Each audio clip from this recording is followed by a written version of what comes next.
4th and goal to go to 2. 34 seconds left to go in the ball game. This is the play right now. Takes the snap. Targeted goes in. Targeted all alone. And the quarterback keeps. Wow, what a call. Nobody touched him.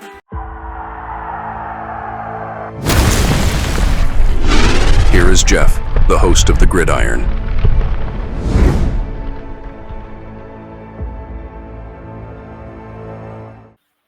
Seen as the Giants possibly, could thinking about,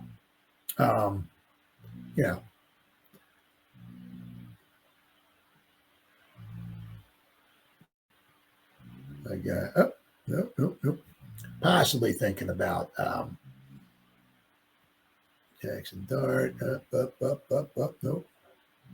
All right, I had. Oh wait, hold on, I got. Here we go.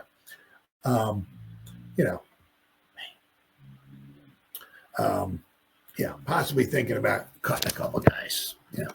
Obviously, one of them, unfortunately, is because he's injured. And it's a shame, but injuries happen to everybody, right? So, where are we at here? Giants are predicted to cut 2025 a free agent signing after his injuries. It's a shame, but. Giants could have one of the more dominant edge rushing rotations in the NFL this season, but by a byproduct of their depth is that recent 2025 signing Victor Dimukeje could be cut. When Dimukeje first inked a deal with the Giants back in March, he served as an immediate replacement for free agent departure Azeez Ojulari.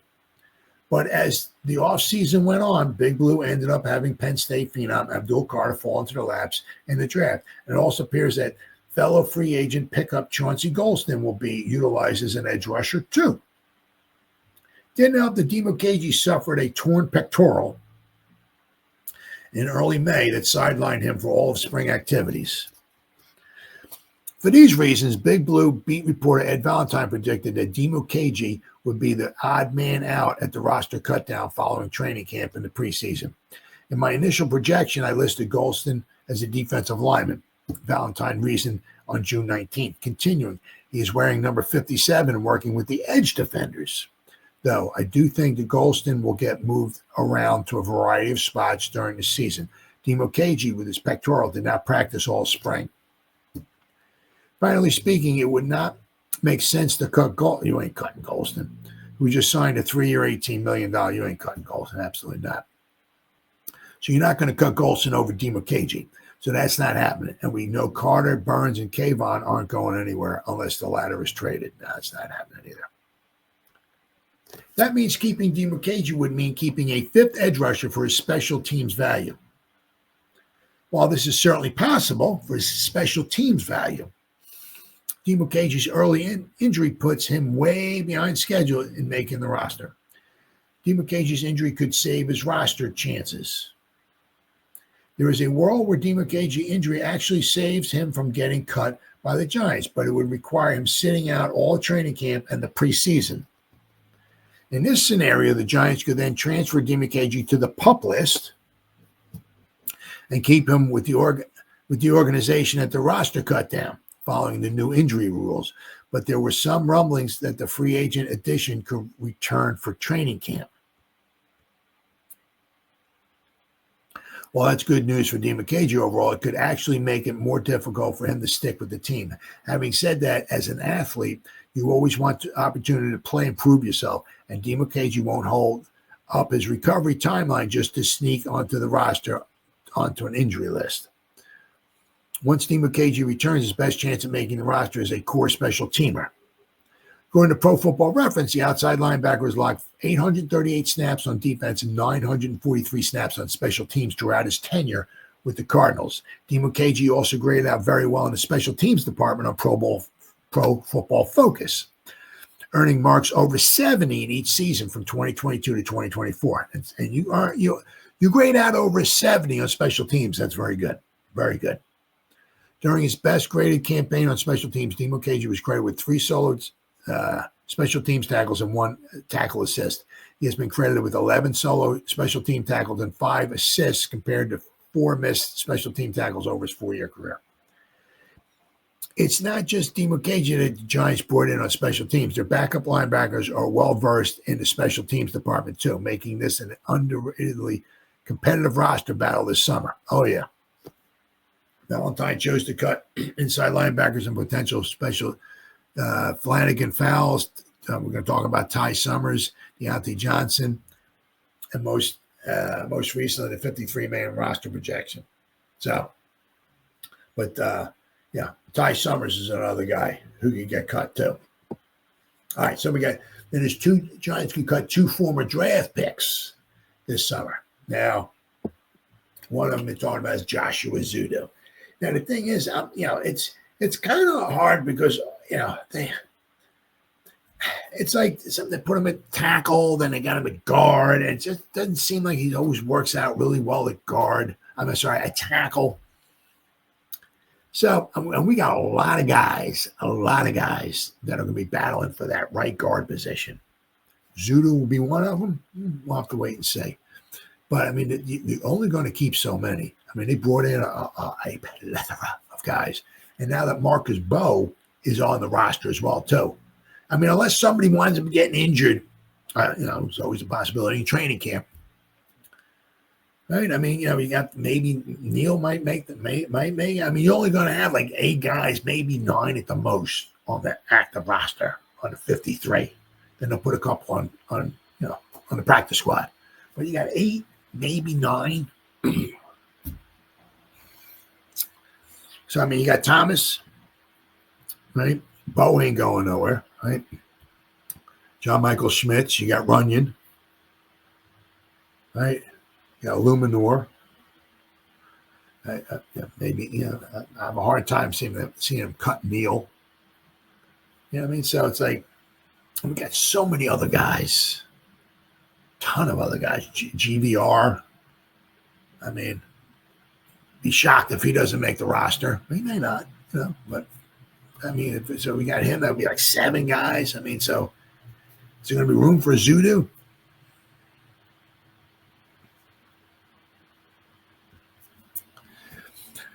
So Zudu struggling to justify his roster spot when the Giants selected Zudu in the 3rd round. So you draft a guard, guard/tackle, whatever, in the 3rd round. You have the visions of this dude either being a starter or being a backup, a contributor.